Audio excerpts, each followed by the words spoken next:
Pakistan cricket কি এখন সত্যি এক কমেডি সিরিজ? এমনটাই বলেছেন পাকিস্তানের সাবেক উইকেট কিপার কামরান আকমল।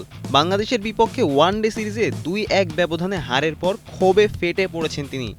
মিরপুরে নির্ধারণী ম্যাচে পাকিস্তান হেরে যায় মাত্র ১১ রানে, আর তাতেই যেন ধৈর্যের বাঁধ ভেঙে গেছে আকমলের। তার প্রশ্ন, যে দল দ্বিপাক্ষিক সিরিজই জিততে পারে না তারা কিভাবে বড় মঞ্চে সফল হবে? তিনি আরও বলেন, নাকি ট্রফি চুরি করে জিততে হবে? তার এই মন্তব্য ঘিরে আবারও সামনে এসেছে এশিয়া কাপের সেই বিতর্কিত ঘটনা, যেখানে ট্রফি প্রদান নিয়েও তৈরি হয়েছিল সমালোচনা। ফলের নির্যাস ও দুধের সমন্বয়ে পোলার টর্নেডো গ্রিন অ্যাপল আইসক্রিম, মন ভালো থাক। তবে এখানেই থেমে থাকেননি আকমল।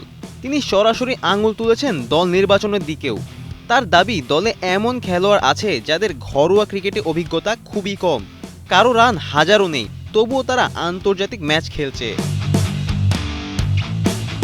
আকমলের ভাষায় এটা নিয়ে এত ভাবার কিছু নেই, হাসুন, উপভোগ করুন। আমি এখন পাকিস্তান ক্রিকেট দেখি যেন একটা কমেডি সিরিজ। বিশ্বকাপে ব্যর্থতা, সিরিজে হতাশা, সব মিলিয়ে পাকিস্তান ক্রিকেট এখন প্রশ্নের মুখে।